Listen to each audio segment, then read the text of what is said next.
Salut tout le monde, c'est Alex, et aujourd'hui j'ai décidé de vous parler de Dernière Heure.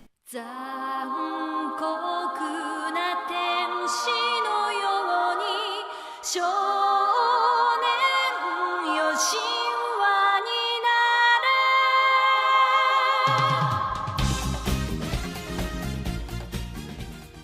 れ。 Dernière Heure est un manga écrit et dessiné par Yu et terminé en 4 tomes chez les éditions Akata. Cela fait 5 années que le Japon est en guerre. Mais Saku, jeune collégien, ne le réalise pas vraiment. Vivant sur une île isolée, son quotidien n'est synonyme que d'ennui, entre les cours et la frustration de repas trop sommaires. Pourtant, tandis que les affrontements semblent s'intensifier, une terrible nouvelle vient bouleverser sa vie et celle de ses camarades. Désormais, chaque vendredi, certains d'entre eux seront appelés à aller se battre sur le front. Tous, sauf Saku et Miyako, son ami d'enfance, exempté sans savoir pourquoi de partir à la guerre. Alors déjà, je tenais à vous dire que j'ai tout aimé dans ce manga, voilà, tout m'a plu. Mais on va essayer de rentrer un petit peu plus dans les détails. Alors tout d'abord, j'ai adoré le dessin qui est très fin et épuré. De plus, le scénario est palpitant, car l'auteur arrive très bien à nous montrer la violence et la douleur que les enfants confrontés à la guerre et entraînés dans celle-ci malgré eux peuvent ressentir.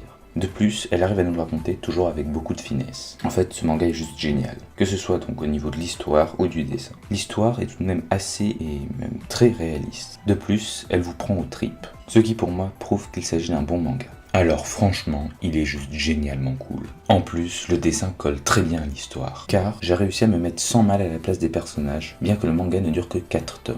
Et à certains moments, on se sent vraiment mal. Pour tout vous dire, j'ai même pleuré en lisant ce manga. Tout simplement parce que, comme je vous l'avais dit précédemment, il vous prend aux tripes et vous met à la place des personnages, qui, vu la situation qu'ils traversent, ne sont pas vraiment toujours joyeux. De plus, ce manga aborde tout de même beaucoup la question de la mort, car comme vous vous imaginez, un manga sur la guerre traite forcément de ceci. En regardant cette vidéo, vous aurez peut-être l'impression que je me répète, mais c'est tout à fait normal. C'est tout simplement parce que je veux que vous lisiez ce manga. Il est juste trop cool. En plus, 4 tomes, ça a jamais tué personne. Alors franchement, faites-moi plaisir et allez lire ce manga. Parce que je peux vous garantir que j'ai eu très peu de fois cette sensation où je me sentais réellement transporté dans l'histoire et où j'étais réellement à la place des personnages. Sur ce, j'espère que cette vidéo vous aura plu. Si c'est le cas, n'hésitez pas à vous abonner pour ne rien manquer, à mettre un pouce bleu pour me soutenir et à partager pour aider la chaîne à avancer. À la prochaine, c'était Alex.